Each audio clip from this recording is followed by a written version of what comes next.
This is Dr. Holt. This video is AP Physics C. This is on rolling objects. In this video, I want to go over some of the key factors that will help you in solving the problems, and then I'm going to work 3 problems. This example here, I have a wheel or a spool. It could be rolling along a horizontal surface or down an incline. The things to note here would be this point here is not in motion. Everything is kind of pivoting around this point here. So this point is instantaneously at rest.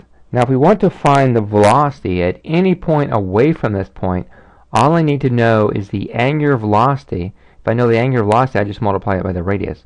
For example, if I want to find out the velocity of p, this velocity right here, I just take whatever the angular velocity is, multiply it by the distance away, which in this case would be r, and I will get this velocity here. Now the velocity of the center of mass is always just going to be the angular velocity times the radius of the object itself, or the distance from the pivot point to the center of mass, I should restate. In a wheel, it's just going to be the radius.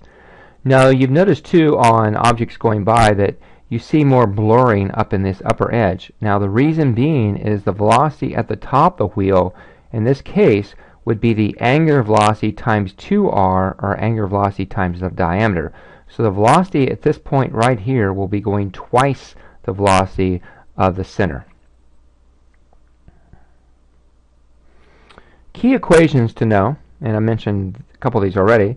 So obviously the velocity of the center of mass is going to equal to the radius times the angular velocity, and also the acceleration at any point, or even the acceleration at the center of mass, will be the angular acceleration about this point times the radius, and that's always going to give me the acceleration of the center of mass.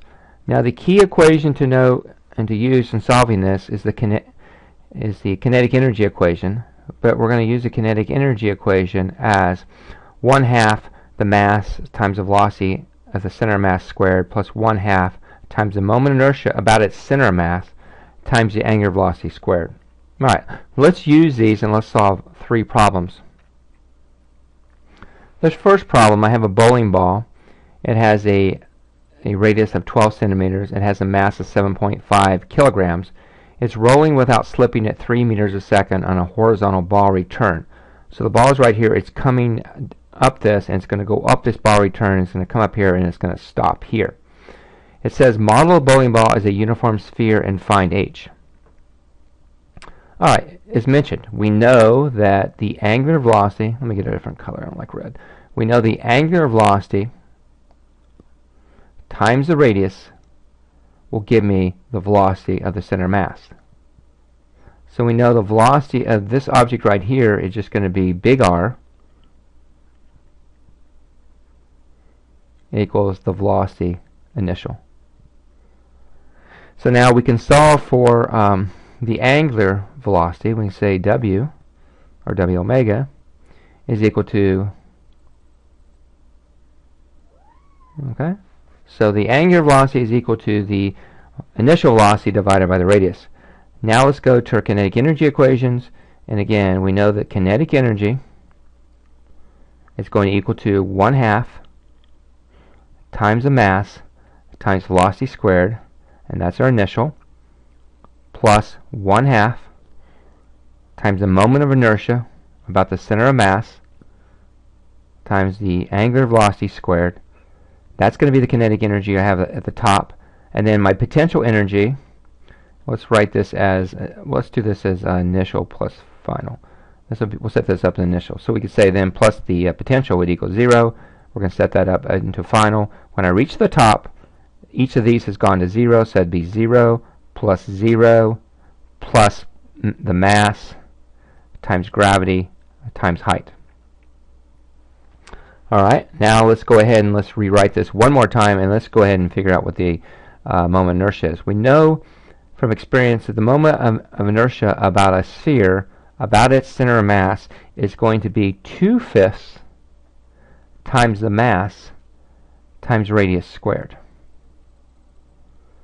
Okay, so let's rewrite this. We've got 1/2 times the mass times the initial velocity squared plus 1/2 times the moment of inertia, and we'll put this in parentheses, of 2/5 times the mass times the radius squared. And now instead of using the angular velocity, we can also use this equation. I shouldn't say equation, just the what is equivalent to. And then we're going to square that.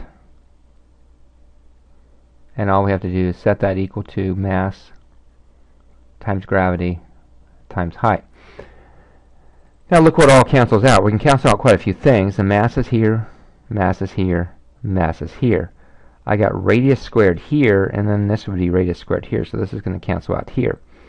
So let's simplify this equation, and I'm left with 1/2 plus, and I'll go ahead and cancel out the 2's. There's no reason to go to the multiplication. 2's cancel out 2 here. Oops, let me back up just a little bit. I forgot my velocity. Let me put that back in. So VI squared plus 1/5 VI squared is equal to the gravity times height. Now all we have to do is put in our values, and we know the velocity initial was given as 3, so that's going to be 1/2 times 9 plus 1/5 times 9, and all I'm doing is squaring the 3, is equal to 9.8 times h. Alright, so let's do, we got 9/2 plus 9/5. We will add that together. We will divide by 9.8, and that will give me the value of h. Let me grab my calculator. I'll do that real quick. Let's see, 9 divided by 2 plus 9 divided by 5 divided by 9.8, and that gives me a value of about 0.64.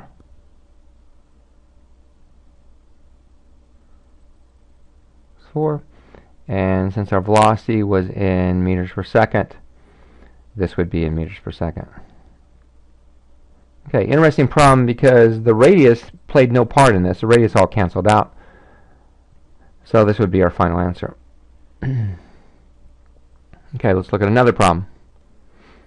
Let's look at this problem here. We have a hoop, a disc, and a sphere of the same mass. They're going to be released at the same time. Which one will be traveling fastest at the end of the ramp? Now you may make the assumption, since they have the same masses and everything, the same basic shapes, that they may reach both at the same time. That's not the case. And I've seen some students say, well, it's because there's air resistance, you know. It may be the reason why. Well, that's not the case. You're going to find out that inertia plays the role in here. So what we're going to do here, we'll start with a hoop first. We can look up the moment inertia of a hoop, and I believe it's going to be mass times radius squared with a hoop. Alright, so now we're going to go ahead and set up our energy equations. We know at the top the only energy we're going to have is going to be potential, gravitational potential. We will set that up is when it reaches the bottom, I've lost all my gravitational potential, so I'd have 1/2 times the mass times velocity squared plus 1/2 times my moment of inertia about the, and I'm going to say hoop in this case, about its center of mass times the angular velocity squared. Now, as we mentioned before, that we know that angular velocity is going to equal to the velocity divided by the radius. We're going to put everything back in. Now we're going to go m times g times h is going to equal to 1/2 times the mass times velocity squared plus 1/2 times the moment of inertia, which we said was mr squared. And we're going to put this in as v over r, and all that's going to be squared. Now let's go in and start canceling things out. Masses are gone, masses are gone, masses are gone here, radius is gone here and here. So now you are left with GH is going to equal to 1/2 v squared plus 1/2 v squared, which means that GH is equal to v squared. So we know that v with a hoop will be the square root of g over h.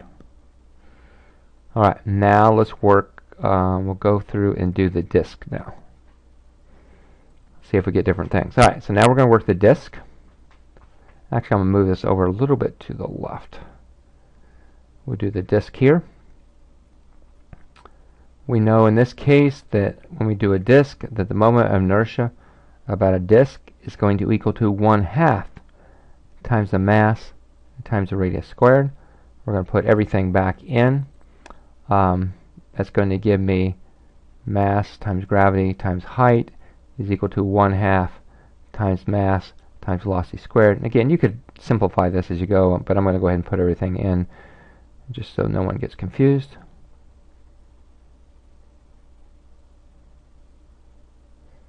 And we're just immediately going to go back to this equation here. Put that back in, square that. Now let's go through and cancel everything out again. Masses are gone, masses are gone, masses are gone.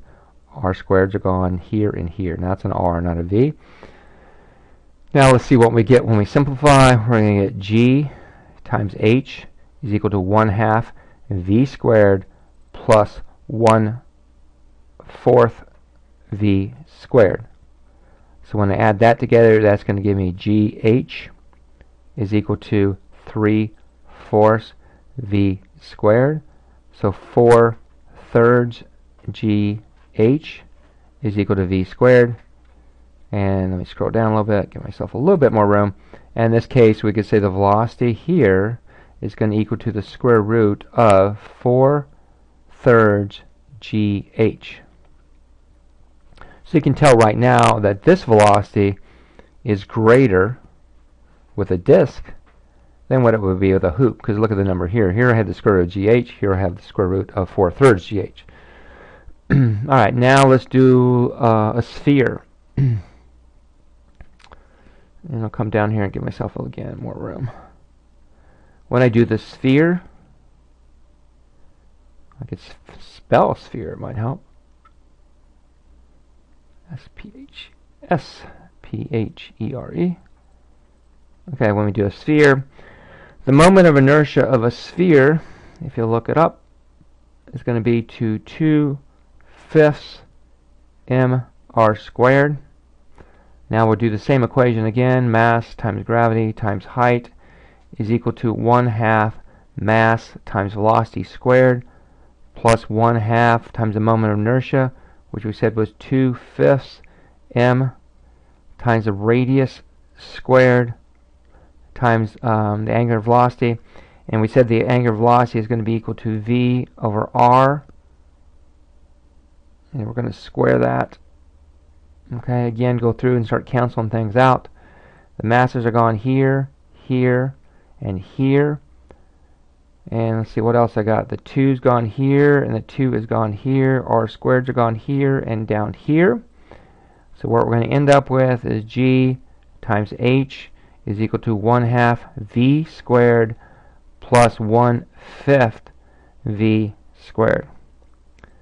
We add those two together, and that's going to give us GH is equal to 7/10 V squared.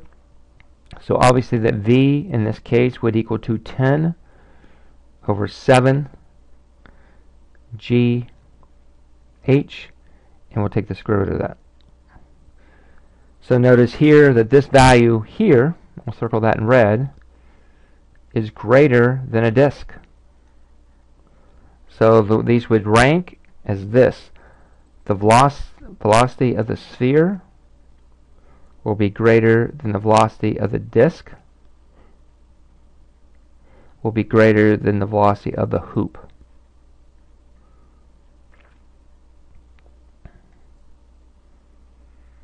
And again, this is all driven because of the moment of inertia.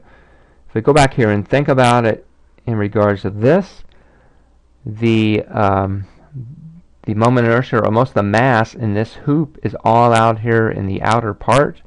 And since the R is what's being squared, you're going to get greater moments of inertia here. With a bowling ball, if you think about it, more of the mass is going to be centered toward the center than you would with more than you would with a disk. So the velocities would be greater here This would be second, and this would be third.